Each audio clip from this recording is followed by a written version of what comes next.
So altcoins are flat, but this actually could be a pretty nice signal. While everyone's watching the stocks fly to all-time highs again, Bitcoin tickling the foot of all-time high again, there is stuff slowly happening in the background, which is a bit of a signal and a bit of an indication that maybe we get a little bit of liquidity finally. So today I'm going to talk about the macro news a little bit, kind of the key charts to look out for, and just be what to be aware of for this week realistically. And if you like this sort of content, smash the like button, please do, and let me know where you're from today.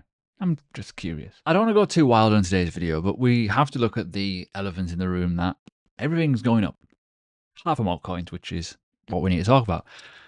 But as I'm going to talk about, we have got new record all-time highs for the Nasdaq, the S&P on the screen. Other things have happened too. We can talk about other situations. Now let's talk about the Russell first. The Russell is finally starting to leg up a little bit, and it's taken a long time to recover. We need to get towards, this is pretty much the all-time high realistically of where it was in terms of the past and, well, kind of ish history. That is the one, right? So the Russell 2000 has a nice little confluence between altcoins doing well, and more often than not, so does the financial cryptocurrency market. So that's one part of it. Obviously, I've just alluded to it, the S&P, the Nasdaq, whatever you want to look at, they're all at new all-time highs. And also, you got to look at the fact that silver has broken out of a key range for, well, it's been like this for 13 years, I think, something like that, something daft.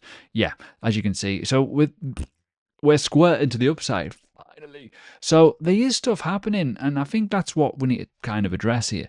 There is sentiment for extreme greed in some of these markets, obviously, but the reality is some of this hasn't trickled over into other markets. And we've got to look at the fact that Bitcoin, as I say, is tickling the foot of the all-time high. And stuff like that is good. But this is all risk on strength. It's all risk on. And we've got, I'll pinpoint it a little bit more.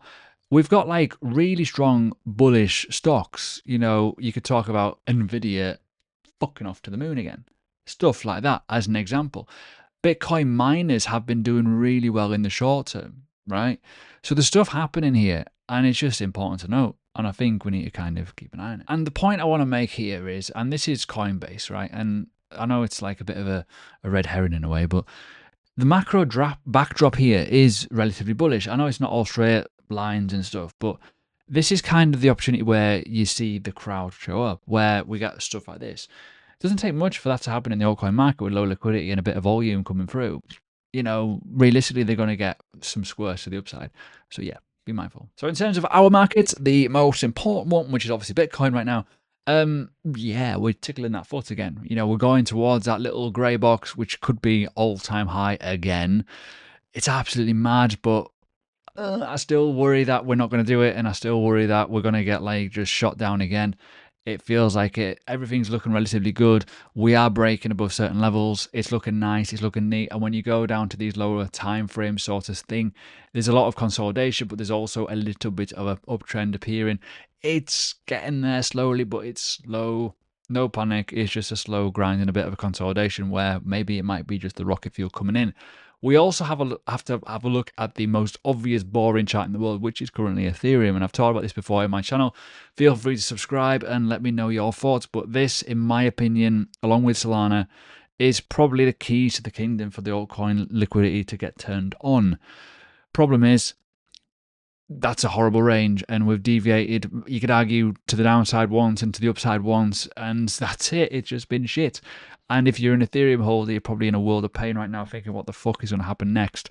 That's the downside to it all for obvious reasons. So once it starts to break, it could be interesting. Obviously, the Ethereum BTC pair looks very similar, looking a bit of a mess.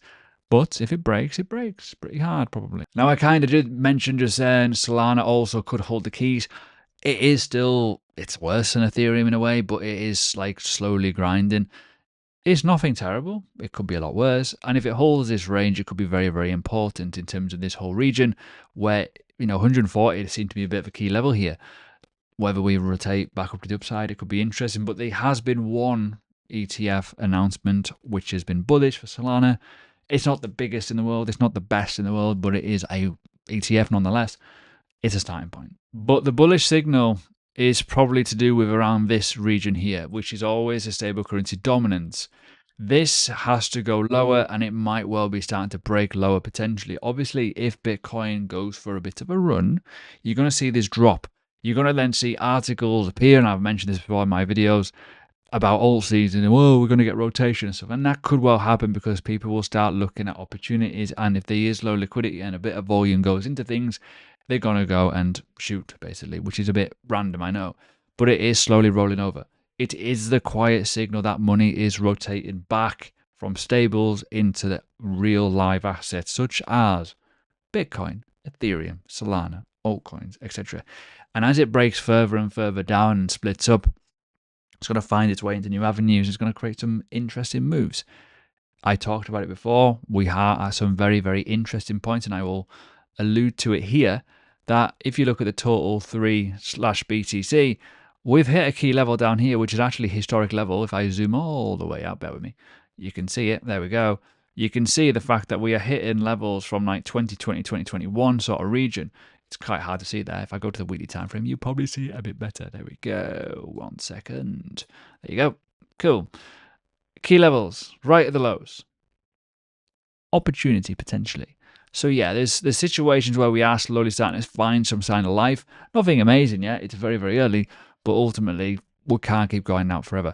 And I've said before, this is the high of the swing essentially, or you can look at certain regions. If we are going to readdress and bounce on these pairs, you're probably going to see it, and you're probably going to see FOMO, and you're probably going to see people return back to the market, but it probably won't be short.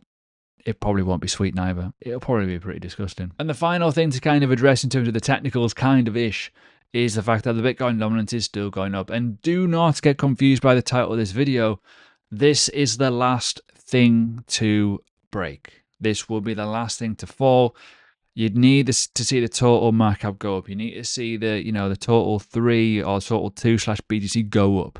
You need to start to see that USD dominance go down. And then this will eventually start to fall, because hopefully, if that is the case, things are overpowering Bitcoin, which usually doesn't happen very often. And that's when you get that all season. So this is still trickling up. It's still really high, but we've had two, let's just say two. We've had two red candles, so to speak, right? Which is a plus for the first time in a while, but it's not there yet. And going back to the macro world, you've got, as I said before, you've got, the FTSE doing well. You've got the Russell starting to coil upwards. The yields are looking interesting. You got the Wall Street chart, the Dow Jones doing really well. You've got the S&P 500 doing fantastically well at the minute. It's all bullish. All bullish. Until Mr. Trump goes, I'm going to put a tariff on something. If anyone's interested in doing a bit of trading, I'm going to be trading more Bitcoin than altcoins at the minute, just because of the stability in the market. I'm going to go through my strategy and my opinion in a second. There's a link below. You get 20% back on fees. Now, I did a video on my Patreon on Friday talking about how hard this market is and how different it is and how Bitcoin rules the roost and altcoins get punished whatever way it goes, right? And I am going to be focusing more on just trying to trade Bitcoin for a bit more fun. And the reality is here, risk on, risk off is important. And I'm not chasing, altcoins. I'm not chasing the gains. I'm just looking for the cleanest possible setup. And right now it's quite hard to find, but the biggest thing we can look at is obviously the bottom indicator here, which is the dominance indicator, right? Which is essentially whether this is going up and it's going red, that would indicate risk off. If it's going green and going down, it's risk on, right? And you can find that there is some nice little swings on the 1 hour time frame where we see in this react quite positive because it's the biggest percentage of move, i.e. Bitcoin dominance is highest. The problem we have is when you look at this at altcoins, you get rumbled quite a lot with some horrible wicks and some weird manipulated moves and news and stuff like that.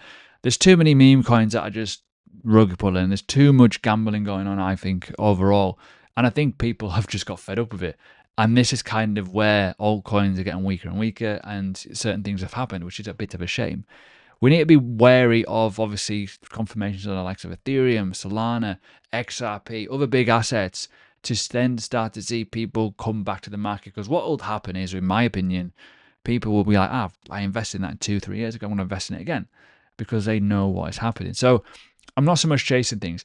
What I'm looking for is a confirmed trend. And I don't think we have one yet. When we look at Bitcoin and we look at even the 1 hour time frame, there's a lot of consolidations. There's a lot of downward movements, upward movements, consolidation, downwards, consolidation. It's a fucking mess. So I'm kind of in that mindset of like, I'm just going to wait and see what happens here and wait for a confirmed trend. But ultimately, as I said before, follow this. No, I'll just zoom in a little bit. I'm following the bottom indicator more than anything because that's kind of telling me where the money is flowing.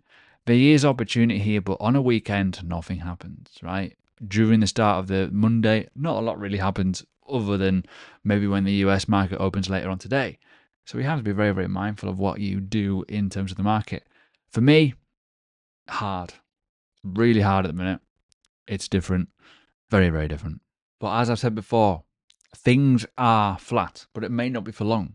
Consolidations and bit of volatility is usually a good thing. And as I said before, we've seen many, many all-time highs across the markets. Dominance is starting to slow a little bit, not by much though. And that is early signs that we may well start to see a shift in momentum. It's not so much bearish, it's not so much bullish, it's just wait and see, watch and shoot. And if you want more content, check out this link here. This is a video from last week. Goes a bit deeper.